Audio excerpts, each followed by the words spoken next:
أعوذ بالله من الشيطان الرجيم. بسم الله الرحمن الرحيم. طه ما أنزلنا عليك القرآن لتشقى إلا تذكرة لمن يخشى تنزيلا ممن خلق الأرض والسماوات العلى الرحمن على العرش استوى له ما في السماوات وما في الأرض وما بينهما وما تحت الثرى وإن تجهر بالقول فإنه يعلم السر وأخفى الله لا إله إلا هو له الأسماء الحسنى. وهل أتاك حديث موسى إذ رأى نارا فقال لأهلهم كثوا إني آنست نارا لعلي آتيكم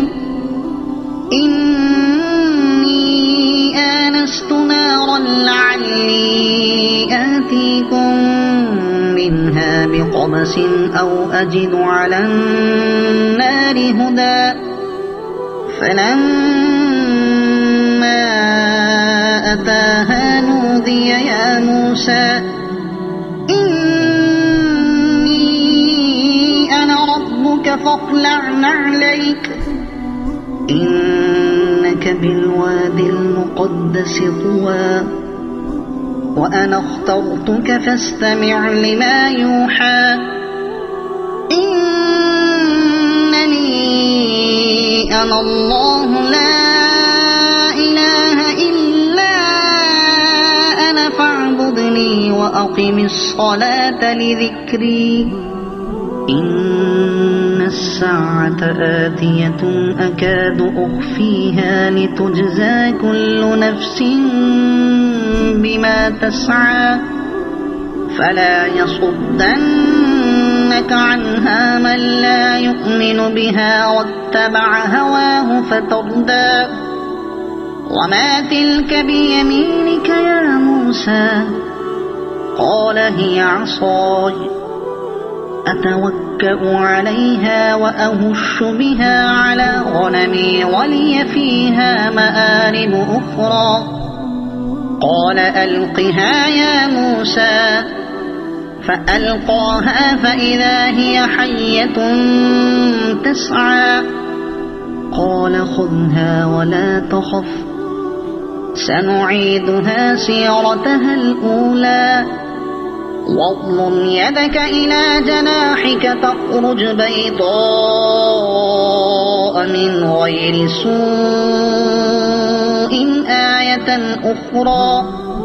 لنريك من آياتنا الكبرى. اذهب إلى فرعون إنه طغى قال رب اشرح لي صدري ويسر لي أمري واحلل عقدة من لساني يفقه قولي واجعل لي وزيرا من أهلي هارون أخي أشدد به أزري وأشركه في أمري كي نسبحك كثيرا ونذكرك كثيرا إنك كنت بنا بصيرا. قال قد أوتيت سؤلك يا موسى ولقد مننا عليك مرة أخرى إذ أوحينا إلى أمك ما يوحى أن اقذفيه في التابوت فاقذفيه في اليم فليلقه اليم بالساحل يأخذه عدو لي وعدو له وألقيت عليك محبة مني ولتصنع على عيني إذ تمشي أختك فتقول هل أدلكم على من يكفله فرجعناك إلى أمك كي تقر عينها ولا تحزن وقتلت نفسا فنجيناك من الغم وفتناك فتونا فلبثت سنين في أهل مدين ثم جئت على قدري يا موسى واصطنعتك لنفسي اذهب أنت وأخوك بآياتي ولا تنيا في ذكري اذهبا إلى فرعون إنه طغى فقولا له قولا لينا لعله يتذكر أو يخشى قالا ربنا إننا نخاف أن يفرط علينا أو أن يطغى قال لا تخافا إنني معكما أسمع وأرى فأتياه فقولا إنا رسولا ربك فأرسل معنا بني إسرائيل ولا تعذبهم قد جئناك بآية من ربك والسلام على من اتبع الهدى إنا قد أوحي إلينا أن العذاب على من كذب وتولى قال فمن ربكما يا موسى قال ربنا الذي أعطى كل شيء خلقه ثم هدى قال فما بال القرون الأولى قال علمها عند ربي في كتاب لا يضل ربي ولا ينسى الذي جعل لكم الأرض مهدا وسلك لكم فيها سبلا وأنزل من السماء ماء فأخرجنا به أزواجا من نبات شتى كلوا وارعوا أنعامكم إن في ذلك لآيات لأولي النهى منها خلقناكم وفيها نعيدكم ومنها نخرجكم تارة أخرى ولقد أريناه آياتنا كلها فكذب وأبى قال أجئتنا لتخرجنا من أرضنا بسحرك يا موسى فلنأتينك بسحر مثله فاجعل بيننا وبينك موعدا لا نخلفه نحن ولا أنت مكانا سوى قال موعدكم يوم الزينة وأن يحشر الناس ضحى فتولى فرعون فجمع كيده ثم أتى قال لهم موسى ويلكم لا تفتروا على الله كذبا فيسحتكم بعذاب وقد خاب من افترى فتنازعوا أمرهم بينهم وأسروا النجوى قالوا إن هذان لساحران يريدان أن يخرجاكم من أرضكم بسحرهما ويذهبا بطريقتكم المثلى فأجمعوا كيدكم ثم أتوا صفا وقد أفلح اليوم من استعلى قالوا يا موسى إما أن تلقي وإما أن نكون أول من ألقى قال بل ألقوا فإذا حبالهم وعصيهم يخيل إليه من سحرهم أنها تسعى فأوجس في نفسه خيفة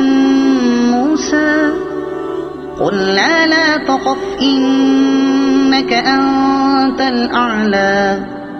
وألق ما في يمينك تلقف ما صنعوا إنما صنعوا كيد ساحر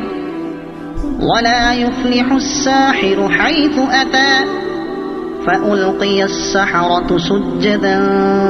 قالوا آمنا برب هارون وموسى قال آمنتم له قبل أن آذن لكم إنه لكبيركم الذي علمكم السحر فلأقطعن أيديكم وأرجلكم من خلاف ولأصلبنكم في جذوع النخل ولتعلمن أينا أشد عذابا وأبقى قالوا لن نؤثرك على ما جاءنا من البينات والذي فطرنا فاقض ما أنت قاض إنما تقضي هذه الحياة الدنيا إنا آمنا بربنا ليغفر لنا خطايانا وما أكرهتنا عليه من السحر والله خير وأبقى إنه من يأت ربه مجرما فإن له جهنم لا يموت فيها ولا يحيا ومن يأته مؤمنا قد عمل الصالحات فأولئك لهم الدرجات العلى جنات عدن تجري من تحتها الأنهار خالدين فيها وذلك جزاء من تزكى ولقد أوحينا إلى موسى أن أسر بعبادي فاضرب لهم طريقا في البحر يبسا لا تخاف دركا ولا تخشى فأتبعهم فرعون بجنوده فغشيهم من اليم ما غشيهم وأضل فرعون قومه وما هدى يا بني إسرائيل قد أنجيناكم من عدوكم وواعدناكم جانب الطور الأيمن ونزلنا عليكم المن والسلوى كلوا من طيبات ما رزقناكم ولا تطغوا فيه فيحل عليكم غضبي ومن يحلل عليه غضبي فقد هوى وإني لغفار لمن تاب وآمن وعمل وعمل صالحا ثم اهتدى وما أعجلك عن قومك يا موسى قال هم أولئك على أثري وعجلت إليك رب لترضى قال فإنا قد فتنا قومك من بعدك وأضلهم السامري فرجع موسى إلى قومه غضبان أسفا قال يا قوم ألم يعدكم ربكم وعدا حسنا أفطال عليكم العهد أم أردتم أن يحل عليكم غضب من ربكم فأخلفتم موعدي قالوا ما أخلفنا موعدك بملكنا ولكننا حملنا أوزارا من زينة القوم فقذفناها فكذلك ألقى السامري فأخرج لهم عجلا جسدا له خوار فقالوا هذا إلهكم وإله موسى فنسي أفلا يرون ألا يرجع إليهم قولا ولا يملك لهم ضرا ولا نفعا ولقد قال لهم هارون من قبل يا قوم إنما فتنتم به وإن ربكم الرحمن فاتبعوني وأطيعوا أمري قالوا لن نبرح عليه عاكفين حتى يرجع إلينا موسى قال يا هارون ما منعك إذ رأيتهم ضلوا ألا تتبعن أفعصيت أمري قال يا ابن أم لا تأخذ بلحيتي ولا برأسي إني خشيت أن تقول فرقت بين بني إسرائيل ولم ترقب قولي قال فما خطبك يا سامري قال بصرت بما لم يبصروا به فقبضت قبضة من أثر الرسول فنبذتهما قال بصرت بما لم يبصروا به فقبضت قبضة من أثر الرسول فنبذتها وكذلك سولت لي نفسي قال فاذهب فإن لك في الحياة أن تقول لا مساس وإن لك موعدا لن تخلفه وانظر إلى إلهك الذي ظلت عليه عاكفا لنحرقنه ثم لننسفنه في اليم نسفا إنما إلهكم الله الذي لا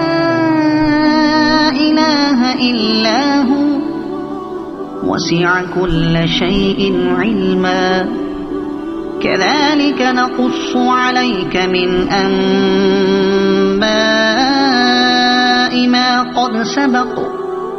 وقد آتيناك من لدنا ذكرا من أعرض عنه فإنه يحمل يوم القيامة وزرا خالدين فيه وساء لهم يوم القيامة حملا يوم ينفخ في الصور ونحشر المجرمين يومئذ زرقا يتخافتون بينهم إن لبثتم إلا عشرا نحن أعلم بما يقولون إذ يقول أمثلهم طريقة إن لبثتم إلا يوما ويسألونك عن الجبال فقل ينسفها ربي نسفا فيذرها قاعا صفصفا لا ترى فيها عوجا ولا أمتا يومئذ يتبعون الداعي لا عوج له وخشعت الأصوات للرحمن فلا تسمع إلا همسا يومئذ لا تنفع الشفاعة إلا من أذن له الرحمن ورضي له قولا يعلم ما بين أيديهم وما خلفهم ولا يحيطون به علما وعنت الوجوه للحي القيوم وقد خاب من حمل ظلما ومن يعمل من الصالحات وهو مؤمن فلا يخاف ظلما ولا هضما وكذلك أنزلناه قرآنا عربيا وصرفنا فيه من الوعيد لعلهم يتقون أو يحدث لهم ذكرا فتعالى الله الملك الحق ولا تعجل بالقرآن من قبل أن يقضى إليك وحيه وقل رب زدني علما ولقد عهدنا إلى آدم من قبل فنسي ولم نجد له عزما وإذ قلنا للملائكة اسجدوا لآدم فسجدوا إلا إبليس أبى فقلنا يا آدم إن هذا عدو لك ولزوجك فلا يخرجنكما من الجنة فتشقى إن لك ألا تجوع فيها ولا تعرى وأنك لا تظمأ فيها ولا تضحى فوسوس إليه الشيطان قال يا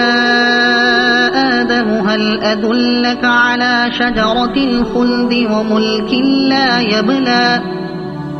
فأكلا منها فبدت لهما سوآتهما وطفقا يخصفان عليهما من ورق الجنة وعصى آدم ربه فغوى ثم اجتباه ربه فتاب عليه وهدى قال اهبطا منها جميعا بعضكم لبعض عدو فإما يأتينكم مني هدى فمن اتبع هداي فلا يضل ولا يشقى ومن أعرض عن ذكري فإن له معيشة ضنكا ونحشره يوم القيامة أعمى قال رب لم حشرتني أعمى وقد كنت بصيرا قال كذلك أتتك آياتنا فنسيتها وكذلك اليوم تنسى وكذلك نجزي من أسرف ولم يؤمن بآيات ربه ولعذاب الآخرة أشد وأبقى أفلم يهد لهم كم أهلكنا قبلهم من القرون يمشون في مساكنهم إن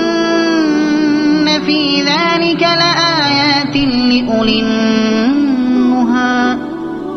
ولولا كلمة سبقت من ربك لكان لزاما وأجل مسمى فاصبر على ما يقولون وسبح بحمد ربك قبل طلوع الشمس وقبل غروبها ومن آناء الليل فسبح وأطراف النهار لعلك ترضى ولا تمدن عينيك إلى ما متعنا به أزواجا منهم زهرة الحياة الدنيا لنفتنهم فيه ورزق ربك خير وأبقى وأمر أهلك بالصلاة واصطبر عليها لا نسألك رزقا نحن نرزقك والعاقبة للتقوى وقالوا لولا يأتينا بآية من ربه أولم تأتهم بينة ما في الصحف الأولى ولو أنا أهلكناهم بعذاب من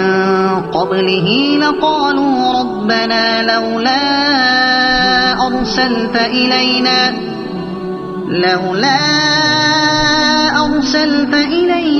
رسولا فنتبع آياتك من قبل أن نذل ونخزى قل كل متربص فتربصوا فستعلمون من أصحاب الصراط السوي ومن اهتدى صدق الله